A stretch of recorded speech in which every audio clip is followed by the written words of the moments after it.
네, 그래도 대면으로 또 같이 병행하게 돼서 너무 반갑고 기쁘게 생각을 합니다. 그게 저도 온라인으로 하면 또 하는 대로 하겠지만 한계가 있긴 있는 것 같아요. 네, 그래서 온라인 이제 어쩔 수 없는 사정이니까 저희가 온라인 예배, 비대면 예배하고 대면 예배를 이렇게 병행하니까 네, 그 자율적으로 선택해 주셔서 예, 참석해 주실 수 있으면 참석해 주시고 또 이제 여건이 어려우시면은 이제 자택이나 다른 곳에서 다시 말씀의 뿌리만 놓지 않고 함께 하셨으면 좋겠습니다. 네. 그 여기 제가 교회 소식 나눔에다가 뭐 이제 방역 위생 요 부분 말씀드렸고 그다음에 제가 저하고 이제 같이 자문 구하는 의사 선생님께 계속해서 이제 코로나나 여러 관련 정보는 제가 접해 듣고 있고요. 네, 생활방역위원회 이제 거기서 지침도 같이 하달받고 있으니까 예, 좀 안심해 주시고 잘 따라 주시면 감사하겠습니다. 그리고 8월에 또 바이블 타임 이제 2주로 했는데 원래 계획은 이제 7월 달에 오프라인을 해서 시편이나 이사야 그 에스겔을 했다가 이사야나 에스겔을 못 들으신 분이 이제 다시 들으실 수 있게 이제 이렇게 했는데 줌으로 이렇게 하게 되고 녹음으로 공유하시게 돼가지고 8월 달에는 제가 좀 중요한 개념이 뭐가 구약에서 또 뿌리가 있을까라고 봤을 때에는 그 출애굽기로 본 그리스도론이 제일 중요할 것 같다는 생각이 들더라고요. 그래서 화요일 저녁 7시하고 토요일 오후 2시 이렇게 줌으로 잡아보았고 혹시 그 시간대 참석이 어려우시면은 녹음으로 그리고 함께 하시면 좋을 것 같습니다. 그리고 이제 녹취록을 또 도와주시는 또 지체분이 계세요. 그래서 그 녹취를 다 하게 되면은 이제 7월 8월까지 취합을 해가지고 이제 그 단체 카톡방이나 아니면은 개인 카톡으로 보내드리도록 하겠습니다. 그 구약을 그리스도론으로 읽는 거는 상당히 중요해요. 왜냐하면 신약 성경 자체가 그 구약에서 바탕을 두고 시작을 한 거거든요. 그래서 예수님이 구약에 있는 내용들을 다시 해석을 해주신 걸로 생각하시면 좋을 것 같습니다. 네. 자, 그리고 오늘은 이제 8월 중에 베드로 전서를 살펴보려고 합니다. 네. 네, 제가 왜 웃냐 하면은 제가 돌이켜 보니까 제가 2009년도에 이제 그 말씀 사역을 시작을 했는데 한 번도 해본 적이 없어요. 이 베드로 전후서를. 네. 네. 그래서 제가 너무 딴 것들은 다 제가 이제 다 훑어봤는데 하나씩은 한 것 같더라고요. 근데 제가 이렇게 설교를 통해서 나눔을 통해서 하지 않은 게 딱 보니까 사도행전, 베드로 전후서 그리고 유다서를 하지 않았었던 걸로 기억을 합니다. 그래서 저희가 하지 않았던 부분들을 같이 좀 잡아보면서 어디 여기서도 이게 정경이잖아요. 성경이라는 게 그 성경이 갖고 있는 영적인 의미는 어떤 부분에서도 조금은 다 통한다. 그거를 조금 한번 확인해 보시는 시간을 가지시면 좋을 것 같아서요. 오늘은 베드로전서 1장하고 2장 내용을 크게 한번 살펴보도록 하겠습니다. 그래서 성경을 인터넷으로 보실 수 있는 분은 봐주시면 될 것 같고요. 예, 성경이 혹시 없으시면은 여기 앞에 있는데 말씀하셔서 가져가셔서 보시면 될 것 같습니다. 네. 자, 그러면 오늘은 베드로전서를 한번 살펴보겠습니다. 되게 참 베드로전서를 왜 이렇게 제가 별로 안 좋아하는 건 아닌데 그렇게 말씀풀이를 망설였을까라고 보니까 그럴 이유가 있기는 있어요. 왜 그러냐면은 아까 김경현 성도님하고 잠깐 얘기 나눴는데 예수 그리스도가 먼저 오셔서 구약의 내용들 속에 사람의 생각을 다 뽑아냈거든요. 예수님이 사역을 통해서. 그리고 그거에 대해서 해석을 잘 못했었어요. 초대 이제 기독교인들이. 그러니까 예수님이 부활하고 승천한 다음에 구약에 있는 내용들에 있는 인간의 생각을 탈색이라고 하죠. 이렇게 완전 짤순이에서 이렇게 빨래 뽑듯이 쫙 뽑아냈어요. 근데 이제 그거를 안타깝지만 오순절 성령을 경험하고도 제대로 좀 소화해내지 못하는 흐름이 있었던 것 같아요. 이제 그거를 이제 물꼬를 튼 게 저는 바울 서신이라고 생각이 들어요. 이 그리스도로는 나와 하나님의 1대1의 이야기구나. 그러니까 구약에 나오는 모든 인물들도 나의 이야기를 지금 함축적으로 얘기하고 있구나. 그리고 또 하나 중요한 건 이 인물들이 다 각자 나눠져 있는 게 아니라 내 안에 일어나고 있는 한 가지 모습이구나. 뭐 대표적인 게 에서와 야곱, 그다음에 요셉과 형제들 이런 모든 모습들. 다윗과 여호수아마저도 심지어 이런 어떤 인간의 모습 안에 내 안에 일어날 수 있는 여러 가지 모습이구나. 카인과 아벨은 말할 것도 없고 이제 그거를 바울이 이렇게 물꼬를 튼 것 같아요. 그래서 비로소 예수님의 말씀이 무슨 의미를 담았는지를 이해하기 시작한 제자들이 이제 복음서를 쓰기 시작했고 거기서 이제 영적인 경쟁심이나 영적인 감동을 받은 초대 교회의 어떤 수장이라고도 할 수 있는 베드로도 그 깨우침을 이제 영적으로 적어낼 수 있었던 것 같아요. 네. 그런 개념에서 이제 베드로 전후서가 시작이 된 것 같습니다. 네. 자, 오늘 잠깐 들어오신 분을 위해서 소개해드리면 아마 기억하실 거예요. 제가 한 번도 안 한 거 오늘 잘 오셨는데 베드로 전서를 오늘 본다라는 말씀을 들어오시자마자 베드로 전서래요. 아이고 부담스러워라. 네, 베드로 전서를 그렇게 말씀드렸는데 제가 이렇게 좀 장황하게 말씀드렸던 이유는 이게 편차를 절대로 나누는 건 아닙니다만 바울이 이해하고 있는 그리스도론이 보다 이렇게 군더더기 없이 확실하게 얘기하는 어떤 영적 효능이 있다고 본다면 베드로 전후서를 보면은 이게 약간 좀 미묘하게 좀 갈리는 부분들도 있어요.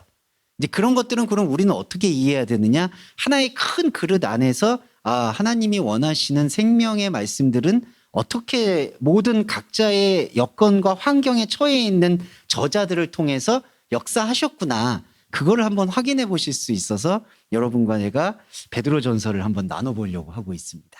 네, 그래서 베드로전서의 특징을 보시면요, 일단 특징이 교리적으로나 어떤 영적인 메시지가 확실한 게 별로 없어요. 네, 솔직히. 그 나쁜 의미라고 저는 말씀드리고 싶진 않은데 바울은 보면은 되게 짜임새가 있잖아요. A, B, C가 확실한데 베드로전서를 보면은 그런 게 없어요.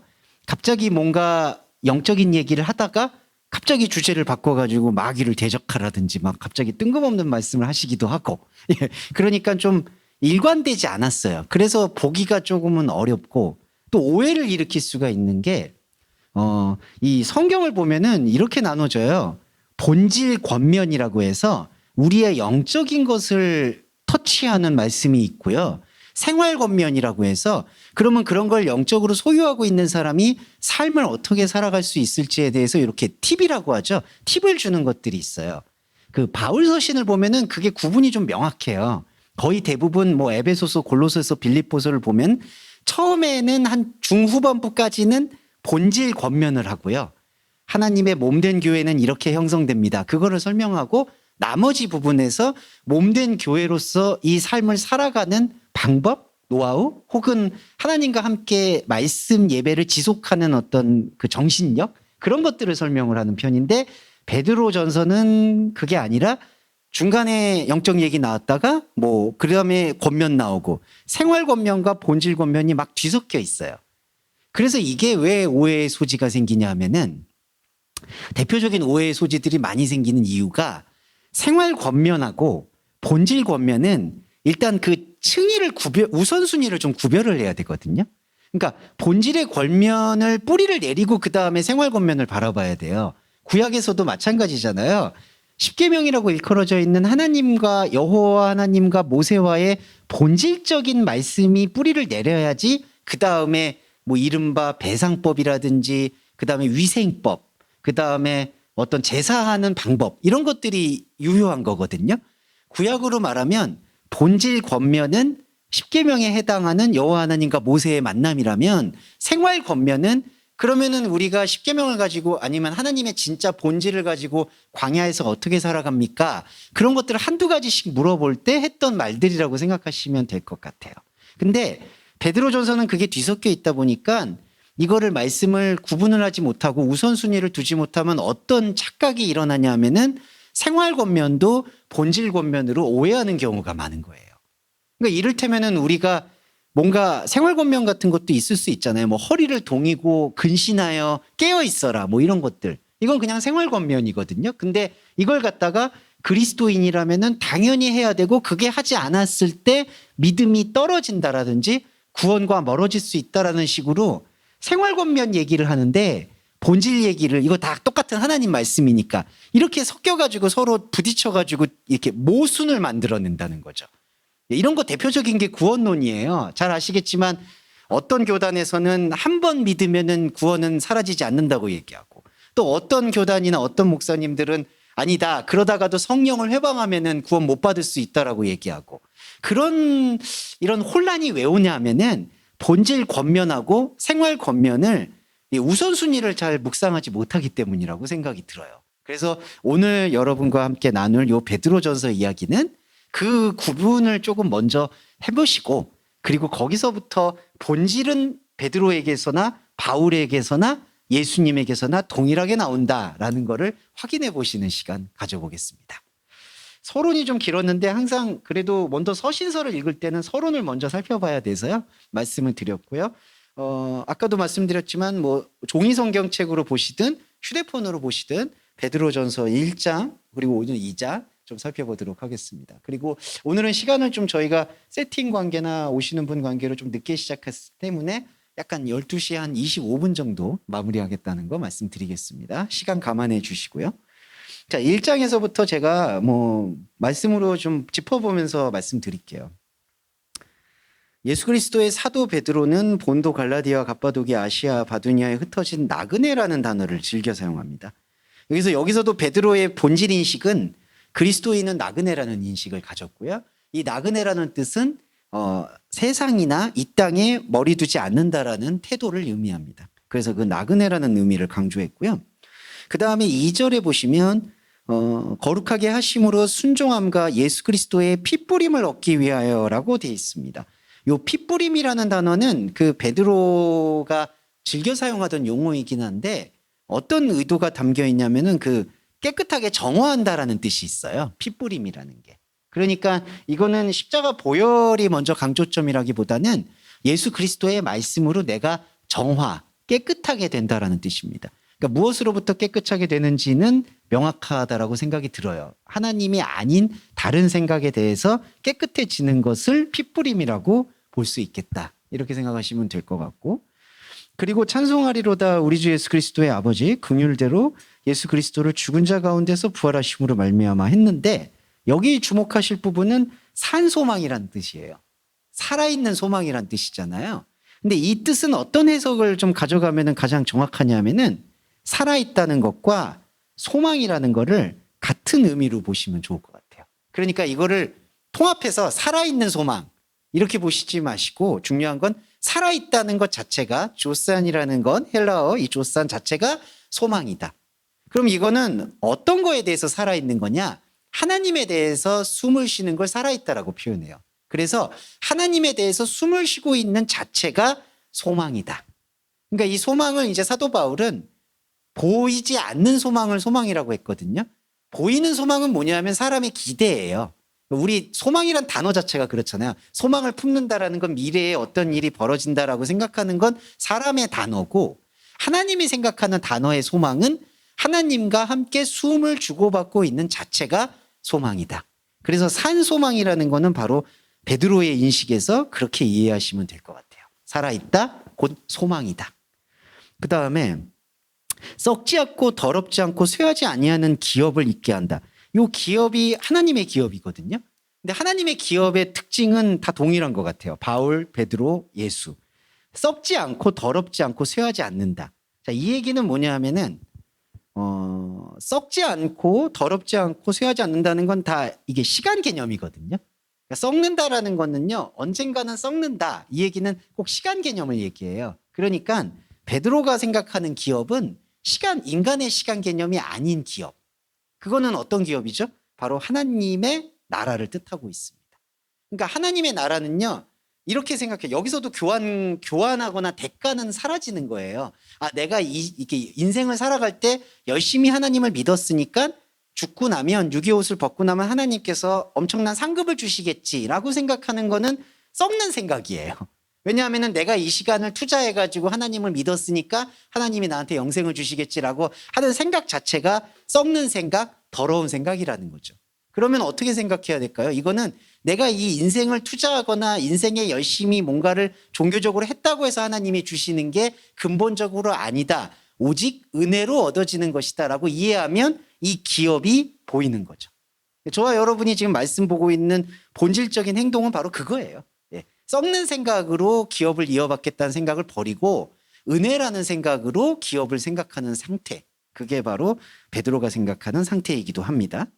5절에 말세에 나타나기로 예비하신 구원이라고 표현해요. 근데 이 말세라는 뜻이 여기 보시면 엔 카이로 에스카토인데, 이거는 아시겠지만 이제 그 인간 종말을 얘기하는 게 아니라 하나님 시간의 돌입, 이렇게 생각하시면 되겠습니다. 그러니까 말세라고 해서 나중에 언제 이게 죽을 때, 끝날 때를 얘기하는 걸 말세라고 표현한 게 아니라 하나님 시간이 시작되는 때, 그거를 말세라고 보시면 되겠어요.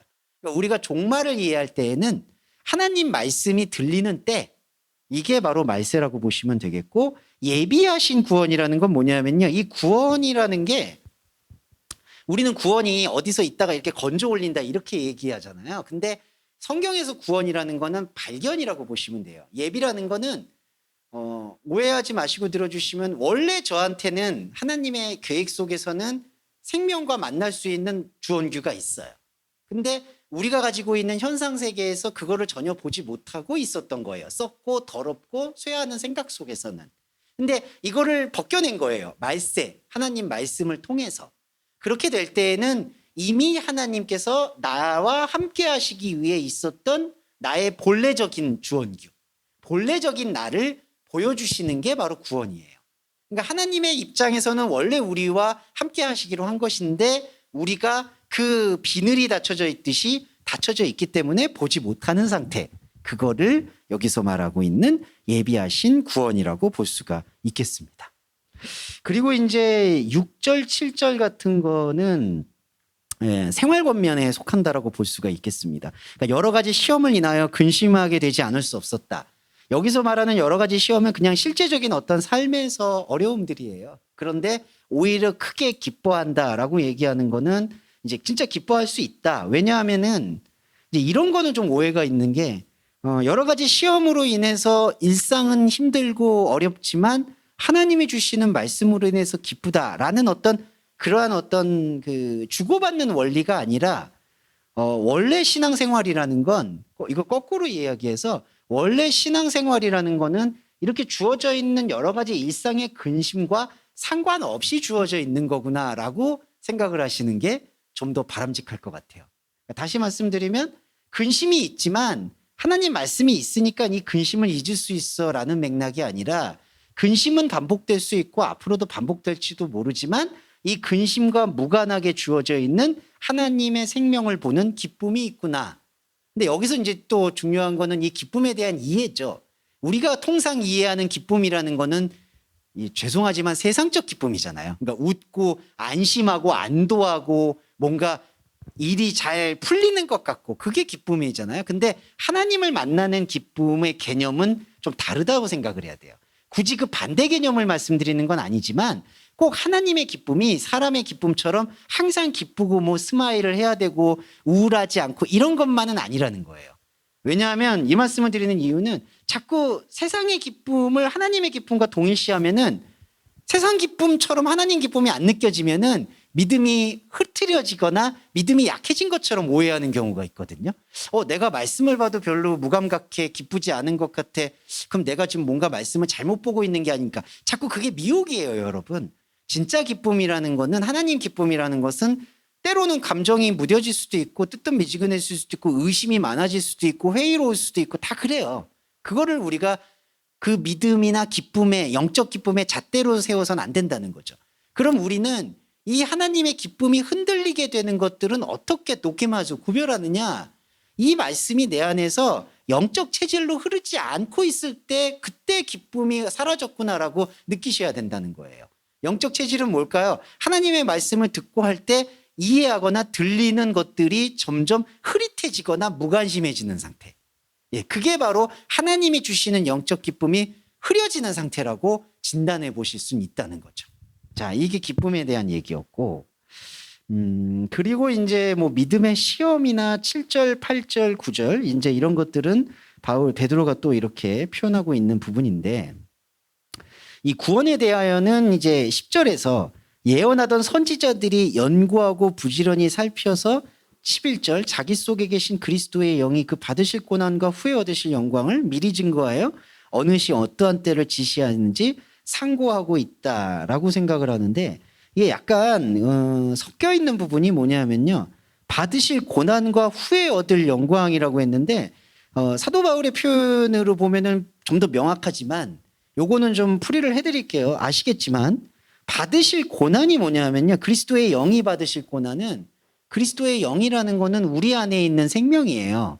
근데 우리 안에 있는 생명이 고난을 받는다라는 건 지금까지 이 말씀 예배를 통해 여러분 이해하셨겠지만 말씀으로 인한 충돌과 고난이라고 생각하시면 될 것 같아요. 그러니까 외부에서 오는 뭐 관계나 어려움들의 고난도 언급은 하겠죠. 하지만 여기서 말하는 그리스도의 영이 받으실 고난은 말씀으로 인해서 받게 되는 소용돌이 혼란, 그거를 그리스도의 영이 받을 고난이라고 해요. 그래서 이 그리스도의 영이 받을 고난은 말씀으로 인한 고난이에요. 근데 이거를 동시에 뭐라고 표현하냐면은 후에 얻으실 영광, 이 메타타우타 독사스인데 그러면 이거는 같은 의미예요. 그러니까 그리스도의 영으로 인해서 내가 지금 고난을 받게 되면 이건 말씀 고난입니다. 이 말씀 고난을 느끼는 것 자체가 메타타우타 독사스, 후에 얻을 영광이라는 거예요. 예. 그러니까 고난과 영광을 지금 같이 본 거죠. 근데 이것도 보상 심리가 아닌 거죠. 고난을 이해하는 것 자체가 바로 영광이에요. 이렇게 이해해 주시면 될 것 같습니다. 이게 그리고 바로 10절에 말하는 예언하던 선지자들이 연구하고 부지런히 살핀 것들이다. 이거는 지난해 7월 달에 여러분과 저가 바이블 타임을 하셨을 때 에스겔, 이사야 그리고 시편의 기록자인 다윗이 했던 살핌이에요. 이게 선지자. 그러니까 구약의 인물들. 그리고 여러분 구약의 인물들은 그냥 구약의 인물들이 아니라 바로 여러분 자신이라는 거를 꼭 유념하시면 좋겠어요. 그래서 여러분 자신 안에서 이 말씀 예배를 통해서 말씀의 고난이 있으면 그것 자체가 영광이다. 이렇게 생각하시면 되겠습니다. 자, 그리고 이렇게 돼요. 13절에 이거 중요한 건데 마음의 허리를 동이고 근신하여 예수 그리스도에 나타내실 때에 너희에게 가져올 은혜를 온전히 바랄지어다. 자, 이거는 생활 권면과 본질 권면이 다 붙어 있어요. 마음의 허리를 동이라는 건요. 그냥 좀 할 수 있는 한 최대한 하나님의 말씀에 귀를 기울이라. 그냥 그 뜻이에요. 뭐 죄송한데 거창하거나 고상한 뜻은 없어요. 근데 이게 소박하지만 정말 중요한 게 마음의 허리를 동이고 근신하라는 게 우리가 좀 착각을 하게 되는 게 하나님의 말씀을 읽어보니까 그냥 매번 다 똑같다라고 생각하시는 경우가 있어요. 맞죠? 똑같아요. 근데 똑같다는 것도 하나님 생각과 우리 생각에는 차이가 있어요. 우리가 생각하는 똑같다라는 건 일종의 수학 공식 같은 답이에요. 아, 그냥 예수님 십자가, 뭐, 그리고 부활, 그리고 생명, 이렇게 얻어진 거네. 이거는 우리 생각에서의 답이에요. 우리 생각에 똑같다는 거고. 하나님이 생각하는 똑같다라는 건 뭐냐면은 매번 다른 거죠. 뭐냐? 하나님이 바라보시는 동일하다는 거는 나를 하나의 온전한 존재, 영적 인격으로 봐주신다는 얘기거든요. 그러면 그거는 끊임없이 성장하고 끊임없이 호흡을 하는 거예요. 기본적으로 우리 몸도 숨을 안 쉬면 죽잖아요. 마찬가지예요. 숨을 계속 쉬어야 되는 거를 똑같다고 거부하면 죽는 거죠. 그러니까 하나님이 볼 때에도 우리 존재는 계속 똑같은 거예요. 생명에 대해서. 근데 이 똑같다는 게 인간 생각처럼 답을 내리는 게 아니라 날마다 하나님과 함께 호흡하면서. 그리고 또 하나 변화가 뭐가 일어나냐면은 이렇게 하나님과 계속해서 예수 그리스도에 나타나실 때를 경험하잖아요. 그러면은 우리를 묶고 있었던 하나님 없음의 잔재들, 그게 이제 하나님을 잃어버린 적그리스도적 태도인데 이 적그리스도적 뿌리들이 계속해서 녹여지는 체험을 하게 됩니다. 이게 구약에서 말하는 그 기름진 까닭의 멍에가 부러지는 경험이에요. 그리고 여리고성이 무너지는 경험이고, 그러니까 그 경험들이 계속해서 쌓이게 되면은 아까 기쁨도 말씀드렸지만 사람이 느꼈던 기쁨의 차원은 솔직히 진짜가 아니거든요.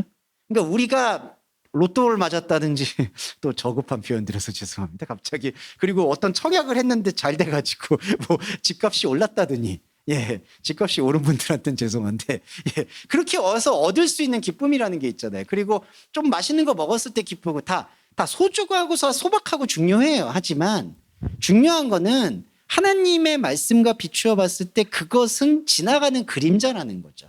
그러니까 제가 그런 어떤 일상에서의 기쁨을 폄하하는 게 아니라 분명히 인식을 해야 된다는 거예요. 그런데 얻을 수 있는 삶의 성취나 기쁨도 필요하지만 그 기쁨은 썩어지고 더러워지고 쇠하여진다라는 거예요. 그러면 진짜 기쁨을 느끼게 되잖아요.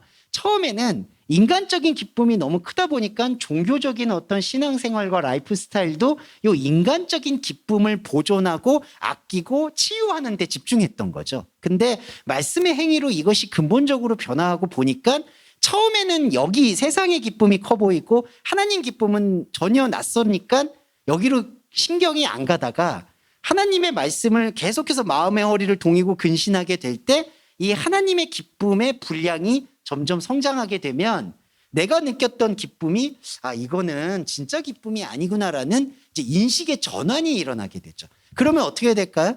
진짜 일어나는 생명의 기쁨에 대해서 집중을 하게 되면 일단 내가 가지고 있는 주어진 삶을 뭐 허술하게 살거나 흐트러지게 사는 게 아니라 일단 내가 주어진 것에서 나를 빼내는 활동을 하겠죠. 무슨 얘기냐면은 생활 권면 중에 제일 중요한 건데 나는 일상에서 모든 정체성을 뿌리를 내렸지만 하나님을 믿기 전에는 하나님을 믿은 다음에는 이 정체성이 나를 규정하는 전부가 아니다라는 걸 이해하게 된다는 거예요. 그러니까 세상에서 뿌리 내리고 있는 나의 이름, 나의 직위, 나의 재산, 나의 가치가 나의 전부가 될 수가 없다라는 것을 점점 이해하게 된다는 거죠. 그게 13절에 마음의 허리를 동이고 근신한다라는 의미로 이해해 보시면 되겠습니다. 자, 조금 더 풀이를 해볼게요.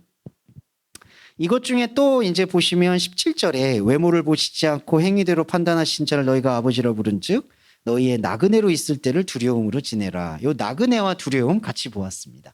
나그네는 이 땅에는 하나님의 생명을 알 것이 없다라는 고백하는 고백의 존재이고요. 나그네. 근데 그 나그네가 두려움을 갖는다는 거는 여기서 두려움은 어떤 종교적인 두려움을 얘기하는 게 아니라 말씀을 알게 될 때 오는 거룩한 떨림 같은 거예요. 그래서 두려움도 부정적인 게 있고 긍정적인 게 있는데 이 17절에서 나그네에 있을 때를 두려움으로 지내라는 거는 긍정적인 하나님 만남이다라고 생각하시면 되겠고요. 18절에 너희가 알거니와 너희 조상의 유전한 망령된 행실에서 구속된 것은 이라고 되어 있습니다. 요거는 이제 십자가 포인트하고 좀 매치가 돼요. 설명드릴게요.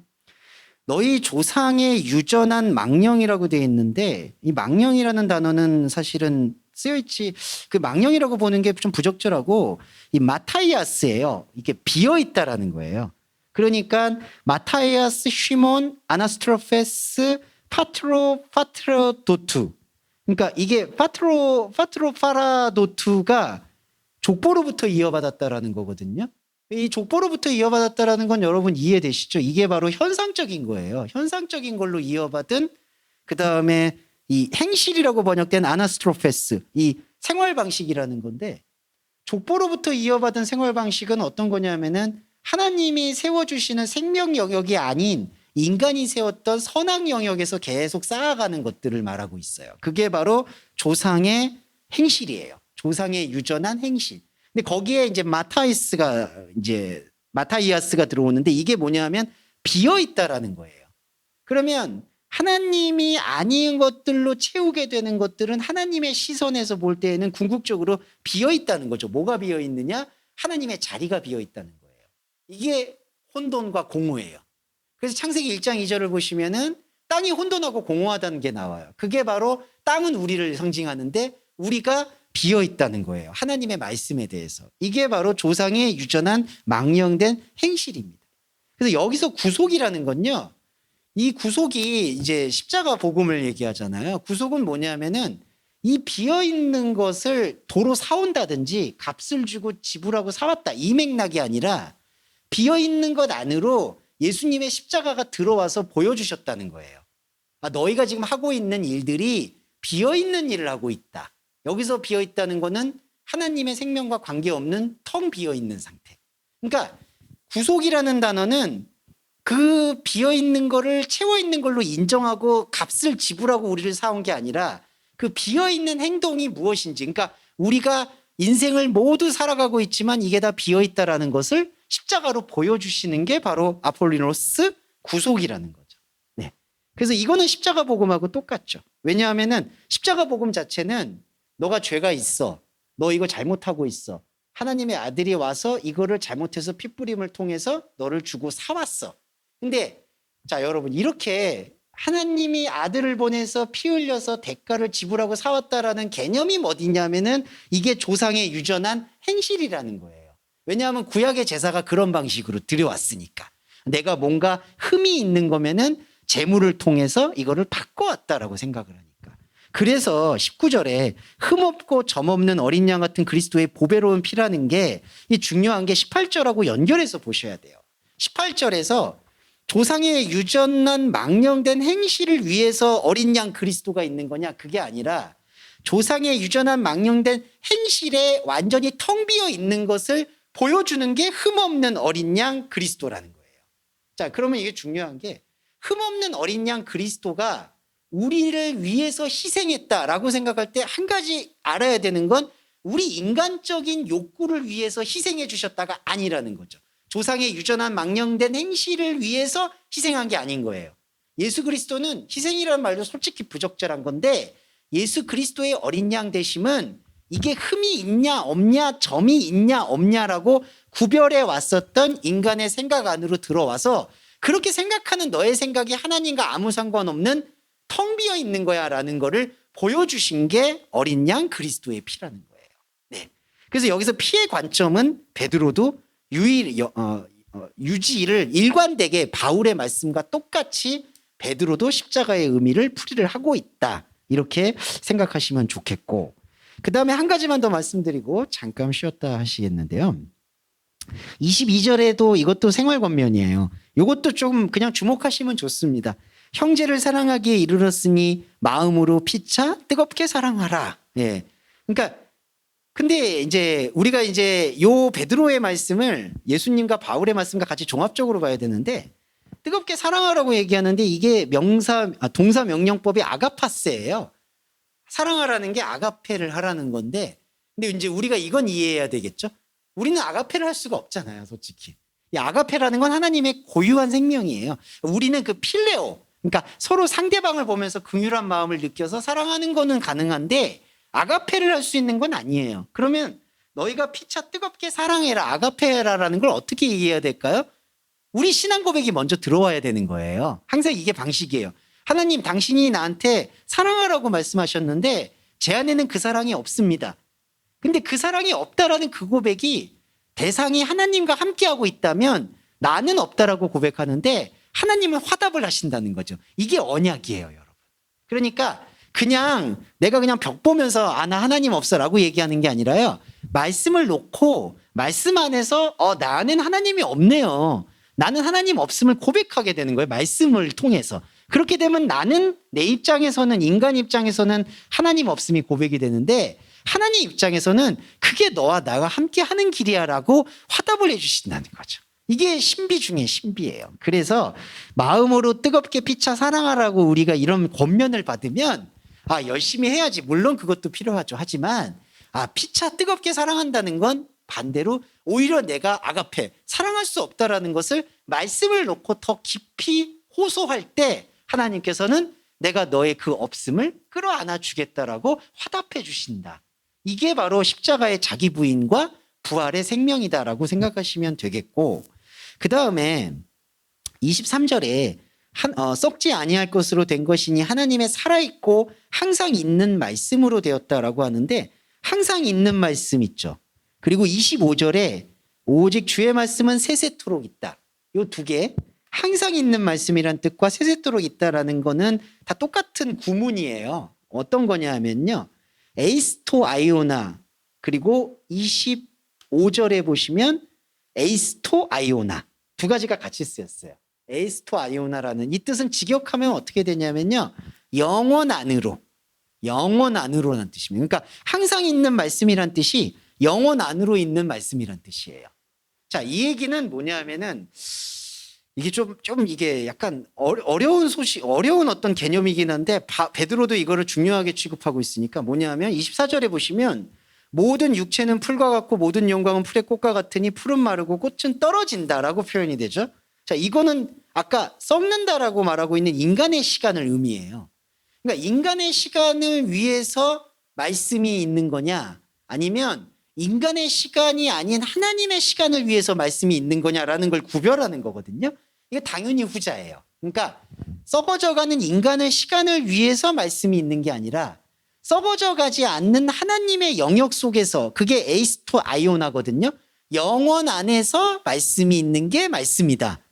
자, 이 말씀은 간단하고 당연한 얘기인데 제가 이걸 왜 강조해서 말씀드리냐면 이것도 대가와 교환에서 벗어나려고 하기 때문이에요. 왜냐하면 모든 육체는 풀과 같고 시드나 하나님의 말씀만은 대단하고 살아있다, 이렇게 얘기하면요, 하나님의 말씀도 어디에 눈으로 보냐 하면은 인생은 무상하지만 하나님은 영원히 우리한테 줄 거야. 근데 이렇게 갖게 되는 생각은, 이때 영혼은 이 썩어져가는 시간 속에서 상상하는 인간의 상상력이라는 거예요. 그러니까 우리가 천국, 영생, 구원을 생각할 때에도 그래, 이 생은 허무한 거야. 이 생은 벗고 유기옷은 벗고 영원히 하늘나라 가서 함께하는 거야 라고 생각할 수 있다는 거죠. 근데 안타깝지만 그 생각을 내려놔야 돼요. 내려놓는다는 건요, 그러면은 육의 옷을 벗은 다음에 천국 못 갑니까? 이런 맥락이 아니라요, 하나님의 말씀을 듣는 사람은 시간을 넘어서서 우리 인간의 시간과 무관하게 주어져 있는 하나님의 창조의 시간인 영원의 시간 속에서 말씀이 뿌리 내려지고 있구나라는 걸 흡수해야 된다는 거죠. 그러니까 이게 우리 일생에서는 그냥 흘러가니까 그냥 일생의 시간은 흘러가되 하나님의 말씀은 영원히 서는 거야 라고 하는 그런 일생의 시간을 흘려보내고 하나님만 바라볼 거야 라는 생각이 아니라는 거예요. 왜냐하면 일생의 시간을 흘려보내고 하나님만 바라볼 거야 라는 건요, 오히려 일생의 시간을 의식하고 있다는 뜻이에요. 그러니까 자꾸 여러분 이 기독교 역사를 보면은 캐톨릭이나 신부님들 결혼을 안 한다든지 아니면 종신수도원을 들어간다든지, 그게 우리 기독교 개신교 안에도 묻어 있죠. 금식을 한다든지 뭐 피정을 간다든지. 자, 그런 모든 의식들이 다 어디서 오는 걸까요? 세속과 차별을 두려고 하는 거예요. 육체의 풀은 이런 것들은 세속적이고 부정적인 거니까 흘려보내고 우리는 거룩하고 하나님의 말씀만 추구할 거야. 근데 그렇게 하나님의 말씀만 추구할 거라는 마음이나 이 프레임, 이 틀거리가 세속의 반대편에 있기 때문에 그것도 세속이라는 거예요. 그러니까 말씀은요, 아예 무관하게 주어지는 거라고 보셔야 돼요. 그러니까 이게 무관심의 함정이 있는 거죠. 왜냐하면 두 가지 반응이에요. 종교는요, 신앙은요, 세속과 완전히 등을 지고 완벽한 하나님 나라를 추구하든지, 그러니까 이게 이제 하나님 말씀을 관통하지 못할 때 나온 현상이에요. 아니면은 세속으로 들어가서 세속에서 뭔가 치열하게 이기고 싸워가지고 하나님께 영광을 돌리려 한다든지. 근데 다 두 가지 케이스 모두 이 육체의 풀과 다 연관이 돼 있는 거예요. 육체의 풀을 부정하게 보든지 아니면은 육체의 풀을 내가 하나님 나라의 확장을 위해서 긍정적으로 사용하겠다든지, 이게 전부 메시지예요. 근데 바울은 그렇게 보지 않고 하나님의 말씀은 이것도 아니고 저것도 아니다. 근데 너와 함께 지금 하나님의 시간으로 주어져 있는 것이다. 그러니까 쓰임새가 없어요. 그러니까 모든 육체가 흘러가지만 여기에 적용할 것도 없고 쓰는 것도 없어. 그런데 중요한 건 그게 우리 안에서 영생, 항상 있는 말씀이라는 거예요. 그러니까 말씀은 삶과 적용하는 건 아니지만 피해서는 안 되는, 무관심해서는 안 되는 것. 이제 이런 것들을 인지할 때 힘들어지는 게 영적 고난이다. 이렇게 표현할 수가 있겠습니다. 자, 이게 이제 베드로전서 1장에서 말하고 있는 부분이고요. 잠깐만 쉬셨다가 좀 후반부 부분 2장 살펴보겠습니다.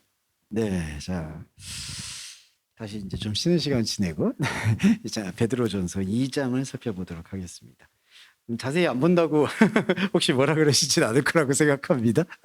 네, 베드로전서는 이게 자세히 보는 것보다 오히려 이렇게 흩어지듯이 보는 게 더 나을 거라고 판단이 돼서요. 네, 한번 같이 살펴보면 되겠습니다. 자, 2장은 약간 긴데 제가 조금은 러프하게 말씀을 좀 드릴게요. 모든 악독과 괴율과 외식과 시기와 비방하는 말을 버리라. 이거 그냥 생활 권면이라고 보시면 되겠고요. 네.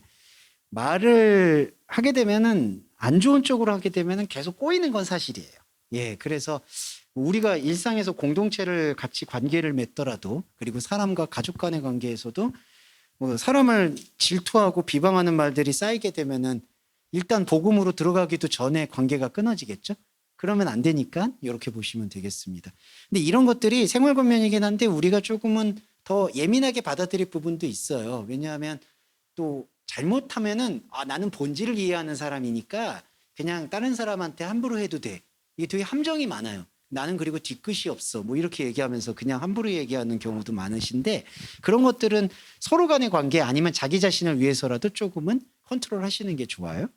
그리고 2절이 이제 의미가 있는데 갓난 아이들 같이 순전하고 신령한 젖을 사모하라. 이는 이로 말미암아 너희로 구원에 이르도록 자라게 하려 합니다. 구원을 자라게 한다라는 걸 어떻게 이해해야 되느냐? 이거는 그 우리 안에 있는 영적 차원에서 하나님을 만나는 그 영역들의 확장이라고 보시면 돼요. 네. 그래서 이거는 시간적으로도 비례를 해요. 그러니까 하나님 시간적으로도 비례를 하는 게 우리가 하나님을 더 깊이 알아가면 알아갈수록 하나님과 접목되어 있는 예배를 하면 할수록 그게 성장이라고 보시면 되겠습니다. 근데 이 성장은 육신의 성장과는 맥락이 다르겠죠. 왜냐하면 육신의 성장은요, 아시겠지만 소모적 성장이에요. 참 아이러니하지만 인간은 어느 순간 가면은 썩잖아요. 그리고 늙고 이게 크로노스적 특징이거든요. 그러니까 늘 자기를 갉아먹는 성장인데 이 영적인 성장은 갉아먹는 성장이 아니라 계속 하나님과 화해 소통하는 깊이의 성장이라고 보시면 되겠습니다. 이게 바로 구원에 이르도록 성장하는 걸 뜻하는 거고요.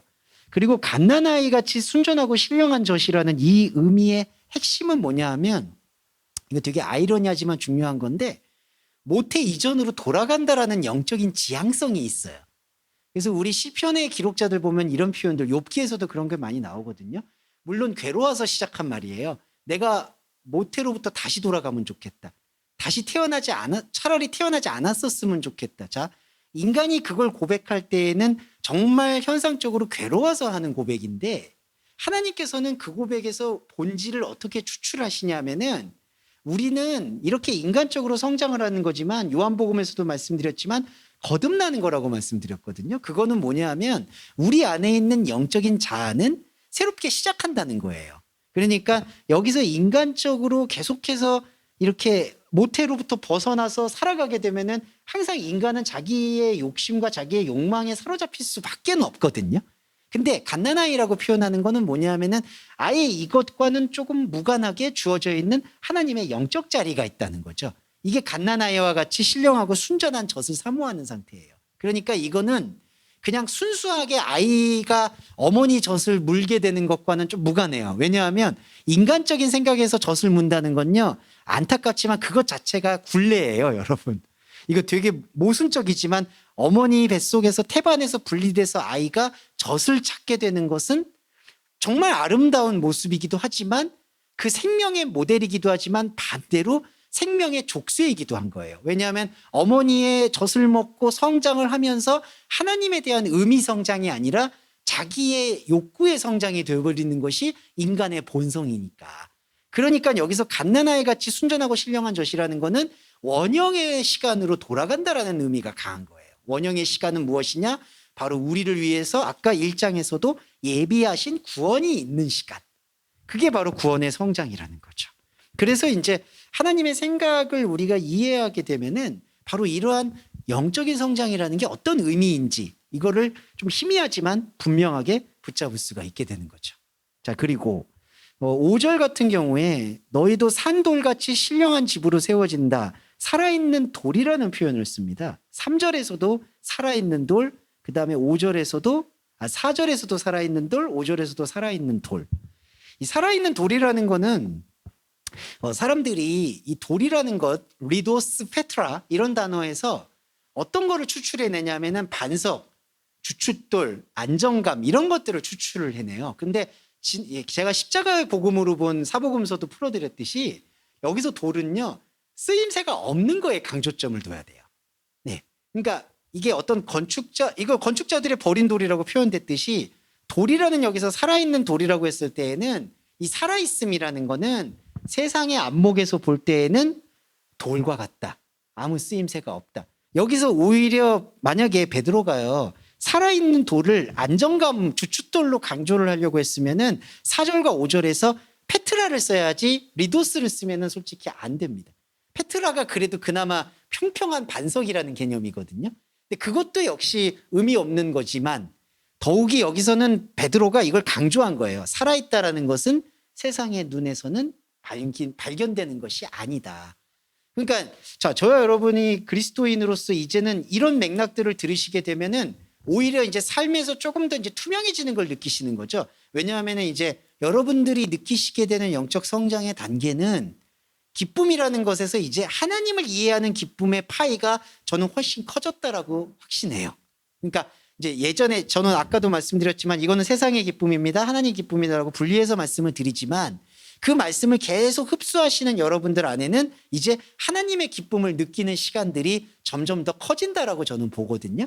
그래서 하나님의 기쁨을 점점 커지는 시간을 느끼게 되면 이 살아있는 돌이 세상의 눈에 볼 때 아무 쓰임이 없다라고 말을 들어도 이제 그게 크게 거부감이 없으실 거라고 확신해요. 그러니까 예전이라는 그 어떤 인간적인 프레임에서는 살아있는 돌이라고 하면은 뭔가 살아있는 반석, 살아있는 주춧돌 이렇게 생각하게 되는데 이제는 복음의 눈으로 보게 되면은 그게 아니라 그냥 굴러다니는 돌. 근데 이게 살아있어. 왜냐하면 여러분 굴러다니는 돌에서 어떤 의미를 부여하지는 않죠. 어떤 쓰임새를 부여하지는 않습니다. 쓰임새를 부여한다고 그러면 구약에서 뭐가 있죠? 돌을 깎아요. 정금같이 단련한다든지 재련한다든지 깎아요. 근데 그 깎은 게 성전하고 안 어울려요. 이런 게 바로 나답과 아비후의 다른 불과도 같아요. 예, 깎아요 돌을. 왜냐하면 돌을 왜 깎을까요? 쓰려고. 근데 여기서 말하는 살아있는 돌은 쓰려고 하는 게 아니에요. 그냥 버린 돌을 뜻해요. 그래서 산돌이신 예수 그리스도 그리고 산돌이신 신령한 집 이런 의미는 세상이 발견하지 않는 참 기쁨을 얘기한다. 그리고 이거는 여러분 세상에서 쓰임이 없기 때문에 좀 더 치열하게 가셔야 돼요. 어떤 걸 치열하게 가야 되느냐? 내가 느끼는 하나님의 복음은 세상의 어떤 쓰임새나 세상의 영광을 위해서 주어지는 것이 아니다. 그러니까 이거는 무슨 결단을 하시라는 말씀이 아니라 계속 인식을 하시라는 말씀이에요. 이거는 세상에서 쓰임이 없고 발견이 없는 거구나. 근데 이렇게 이해를 하면요. 아까도 제가 하나님 없음을 알게 되면 하나님 있음이 화답을 한다고 하잖아요. 그러면 어떻게 되냐 하면은 그리스도인에게는 세상에 쓸모없는 게 산돌이야라는 인식을 가지시잖아요. 그러면 세상에 쓸모없다라는 거를 사람의 생각은 허무함으로 받아들이는데 1차적으로는 이제 그리스도인한테는 그렇게 되는 게 아니라 이게 허무한 게 아니라 그러면 세상에 쓸모가 없고 하나님에게 쓸모가 있는 참된 것이 있구나라는 게 더 확연해진다는 거죠. 네. 그러니까 이런 거죠. 예전처럼 종교심처럼 세상은 다 쓸모없어. 무소유야. 다 버려야 돼. 이런 어떤 결단이 아니라 그냥 세상은 흘러가는데 세상의 흘러감 속에서 그리스도에게는 그 세상의 시간 속에서 하나님의 시간에 오묘한 것이 흘러 들어온다는 거예요. 그게 살아있는 돌이에요. 세상의 눈에 볼 땐 아무 쓸모가 없는데 이제 나한테는 쓸모없는 게 아닌 거죠. 왜냐하면 하나님과의 중차대한 영적인 만남이 되니까. 네. 자, 이런 부분들이 인식이 되고, 자, 제가 아까 깎은 돌에 대한 얘기를 드린 걸 8절에 나와요. 부딪히는 돌과 거치는 반석이 되었다.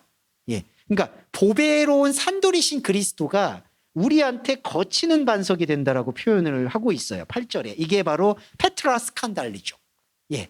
그러니까 페트라 스칸달리조는 살아있는 돌이 우리 안에 있는데 우리 안에 있는 이 살아있는 돌이 우리의 인생의 시간 속에서 반석인데 거치는 반석으로 다가온다는 거죠. 그러니까 뭔가 거추장스러운 것으로 다가온다는 거예요. 그러니까 여러분 이게 우리가 말씀 예배를 드릴 때 그래도 저는 감사한 게 이제는 저희가 이 말씀을 거치는 걸림돌로는 생각을 안 하신다라고 저는 확신하거든요. 저도 그렇고. 근데 말씀은 말씀인데 우리가 말씀을 듣고 느낄 때 다 걷어내는 것들이 뭐냐면 본질은 걷어내고 본질이 아닌 거를 이렇게 취하려고 해요. 그리고 그걸 그렇게 적용해 왔었던 것이 안타깝지만 현실이고. 근데 거꾸로 봐야 돼요. 우리가 걷어냈던 말씀들 있죠. 그러니까 지금 저희가 계속해서 드리는 예배는 사람들이라고 생각하는 사람의 생각에서 취하고 사람의 생각에서 거부했던 사람의 종교적인 생각으로 취하고 종교적인 생각으로 거부했던 것들을 이렇게 예배로 삼아왔던 것인데 이제는 쓸모없는 것들로 눈을 돌아가잖아요. 자, 쓸모없는 것들에 대한 묵상은 수만 가지, 수천 가지가 있었고 대표적으로 복음서에는 뭐였죠? 나귀 새끼 타고 온다. 이거 아무 쓸모없는 거죠. 산돌이다. 이거 쓸모없는 거죠. 베드로가 반석이잖아요. 반석도 쓸모없는 거예요. 그것도. 그리고 다니엘서 여러분 항상 말씀드렸죠. 사자굴에 들어가는데 하나님이 사자로부터 지켜준 게 아니라 사자가 다니엘을 못 본 거예요. 돌처럼 본 거예요. 예.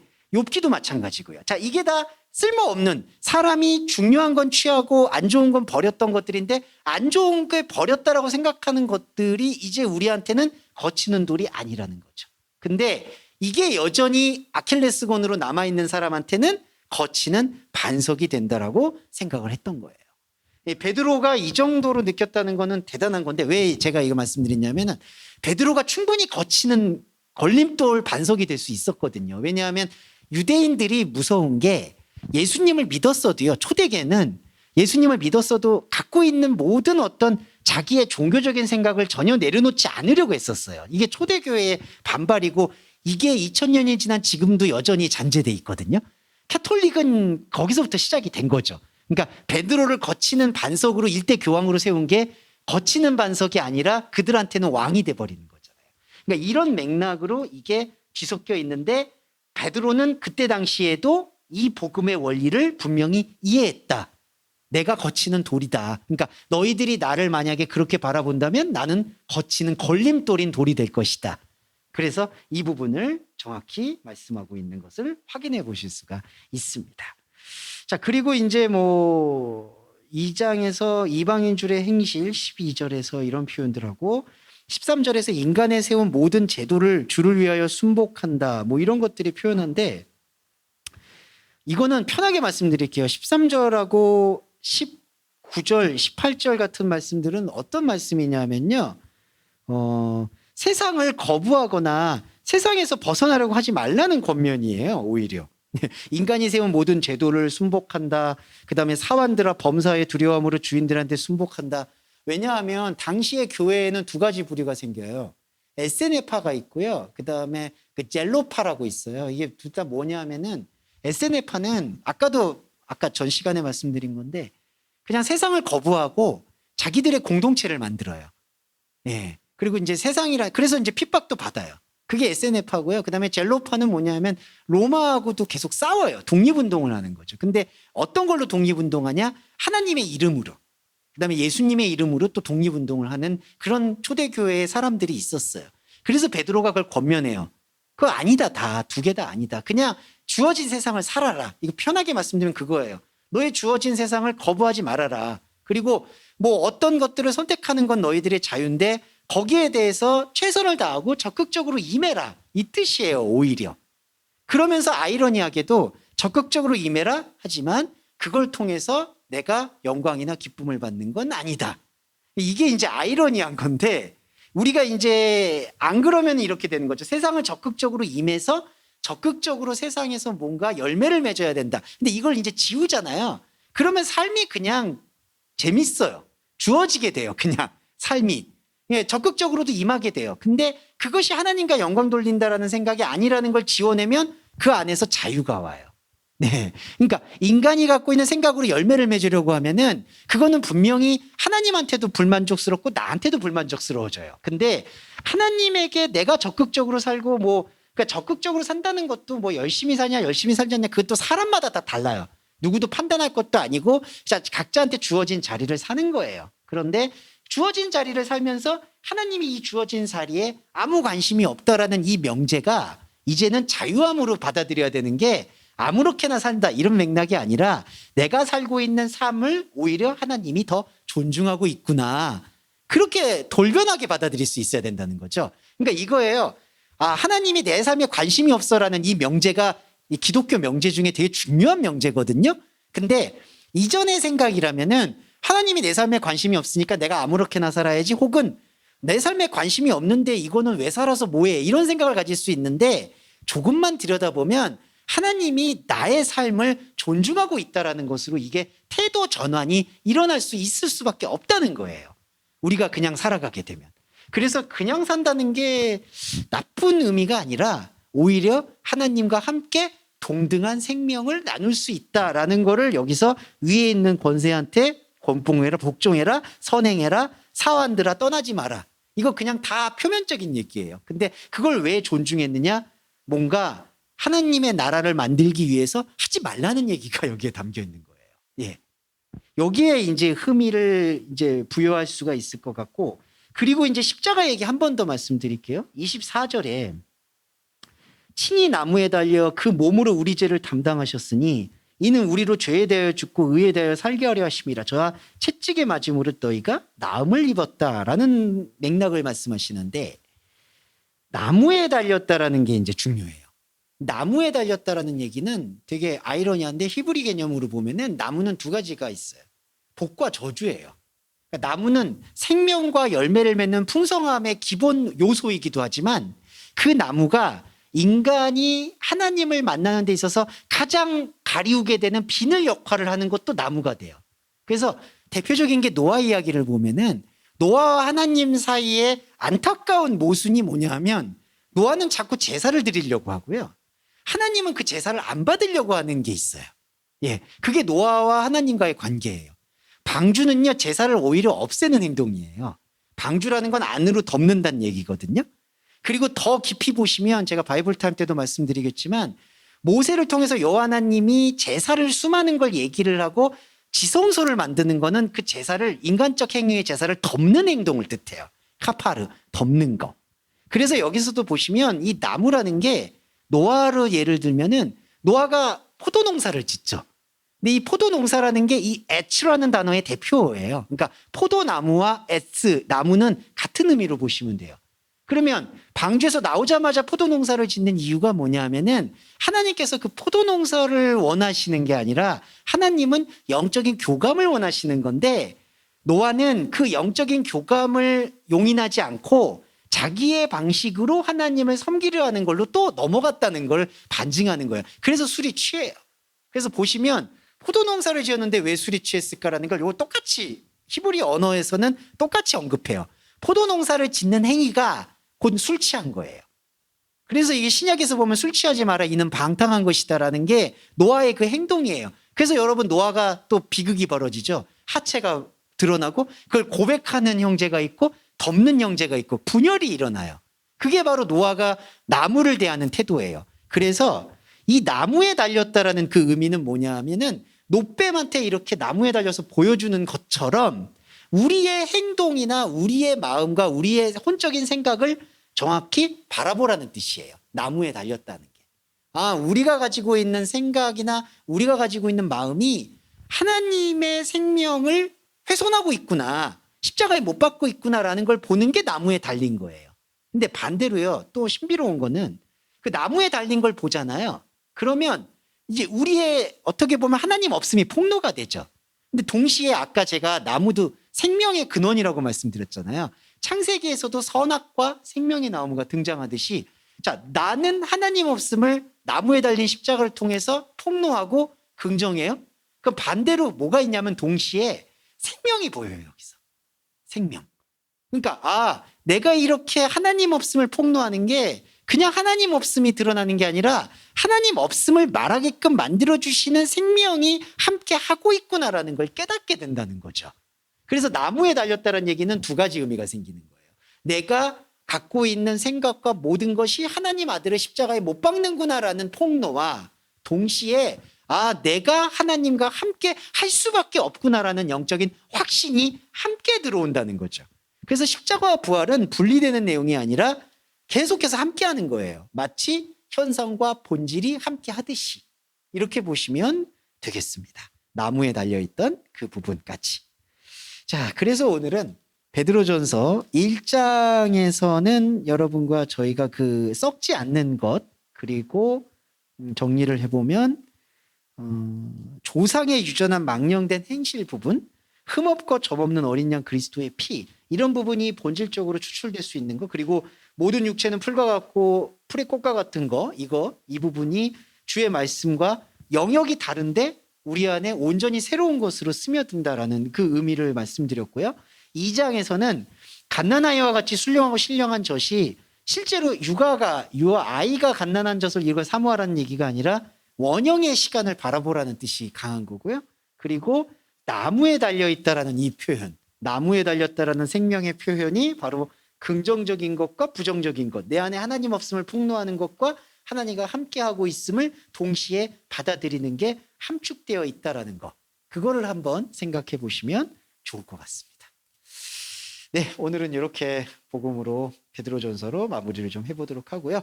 앞으로는 특별한 만약에 어떤 그 정부 지침이 없는 한도 내에서는 자율적으로 대면과 비대면은 병행하도록 하겠습니다. 항상 편하게 그리고 자신의 건강 그리고 말씀의 흐름 이런 것들을 다 종합하셔서 참석해 주시거나 함께 해 주시면 좋겠습니다. 자, 정리기도와 주기도문 함께 하겠습니다. 기도 먼저 하겠습니다. 살아가는 주님, 우리의 삶은 하나님께 영광 돌리는 삶이 아니라 그저 하나님과 함께하는 삶임을 고백합니다. 하나님과 함께 숨쉬고 하나님과 함께 나누는 삶임을 또한 고백합니다. 이 하나님과 함께 숨쉬고 나누는 것이 내한테 주어진 세상에서 어떠한 증명이나 적용이 되지 않는다 할지라도 감사합니다. 오히려 그것으로 보이지 않고 내 안에 더 깊고 오묘한 환희로 응답해 주심을 또한 감사합니다. 하지만 하나님 아버지, 우리는 그저 삶을 살아가고 있지만 여러 가지 문제들이 있습니다. 이 문제들을 해결해 나가야 될 의무 또한 우리는 이 땅을 살면서 살아가게 될 우리의 몫임을 고백합니다. 하나님의 본질과 더 깊이 나아갈 수 있도록 우리 지체 여러분들이 삶에서 겪는 여러 가지 어려움들을 최소화시켜 주시고 해소하여 주시기를 간절히 소원합니다.